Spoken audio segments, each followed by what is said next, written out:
What does it mean to be American? To immigrants, America represents a land of opportunity. To John Ireland, the first Roman Catholic Archbishop of St. Paul, being American was second only to his belief in God. Born in 1838 in an Ireland on the brink of the Great Potato Famine, John Ireland was a scholar, a close friend of presidents, and deeply committed to education. A little-known part of John Ireland's legacy is the Catholic colonization movement. From 1876 to the early 1880s, Ireland would act as an agent of James J. Hill and the Northern Pacific Railroad Company, purchasing over 400,000 acres of land to create 9 Catholic colonies across Minnesota.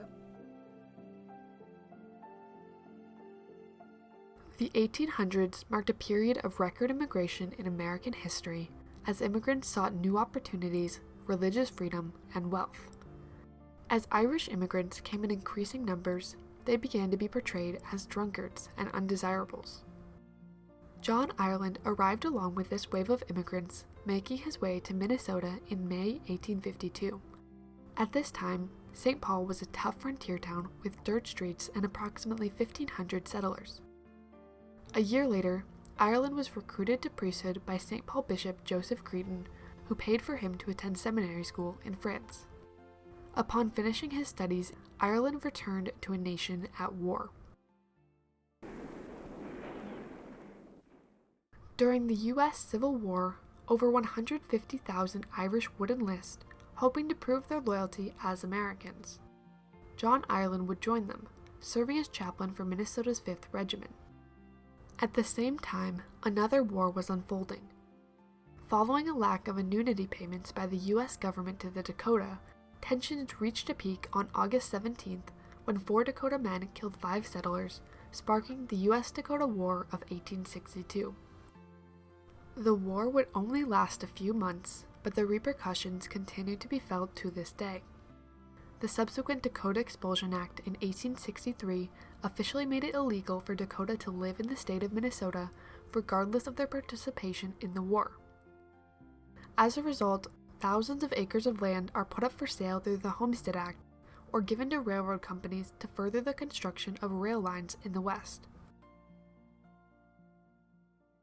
Colonization is nothing new to the United States, but up until the mid-1800s was largely unorganized by a central body due to the high cost. In the 1870s, the newly appointed Bishop John Ireland grew increasingly concerned about the welfare of the Irish in the slums of eastern cities. Ireland argued it would be good for immigrants to leave the cities and settle on farmland. He believed the lack of Catholic religious structure on the western frontier is what limited the Irish from prospering in America like other immigrant groups. He believed deeply that the Catholic Church was made to flourish in this country. It was a providential opportunity provided to it, but it had to, in the best entrepreneurial way, it had to take advantage of it in order to ever press forward. In 1876, John Ireland founded the Catholic Colonization Bureau and began working as a land agent for the St. Paul and Pacific Railroad. 2 years later, James J. Hill acquired the line. Hill gained customers for his railroad, and Ireland and the church would aid immigrants while increasing the number of Catholics in the diocese. Between 1876 and 1880, John Ireland would sell over 400,000 acres of land, resettling more than 4,000 families and creating 9 Catholic colonies.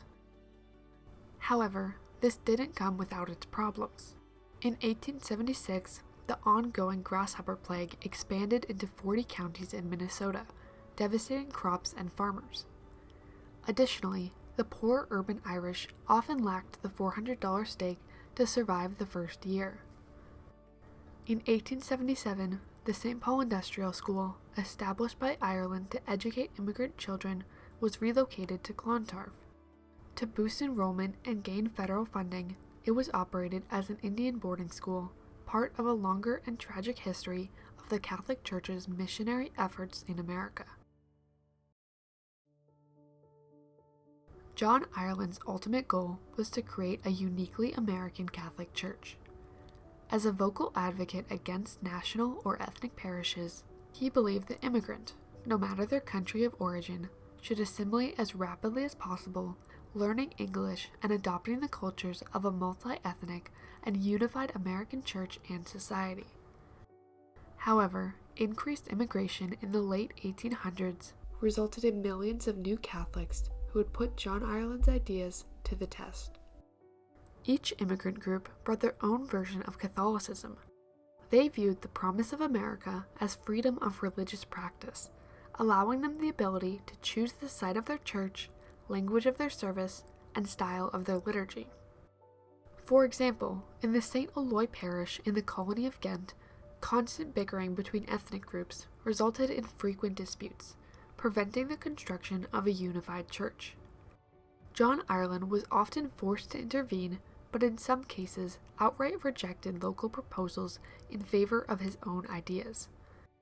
He really was a successful and really important advocate for the Catholic Church's understanding of itself as appropriately American. The downside of his Americanism was that it proved to be horribly intolerant of different ways of being American. John Ireland's embrace of America was part of a larger controversy within the Church over modernism, leading to his condemnation by the Pope in 1899. If not for this, Ireland would have likely pushed the Church in a more progressive direction on issues of race, immigration, and education. My name is Jeanette Walsh, and I live here in Murdoch.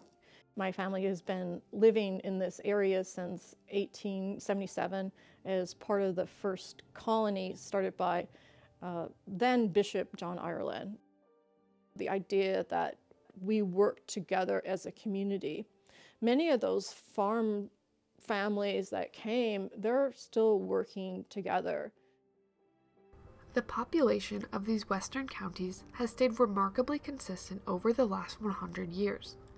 Many of the families originally brought to Minnesota by Bishop Ireland continue to live and work in the same towns their ancestors grew up in. The legacy of John Ireland is complicated. As Archbishop, he was deeply religious and committed to advancing the Catholic Church. He believed strongly in this land as a land of opportunity for immigrants. However, John Ireland's Americanism often differed from that of immigrants seeking religious freedom, including those in his own colonies.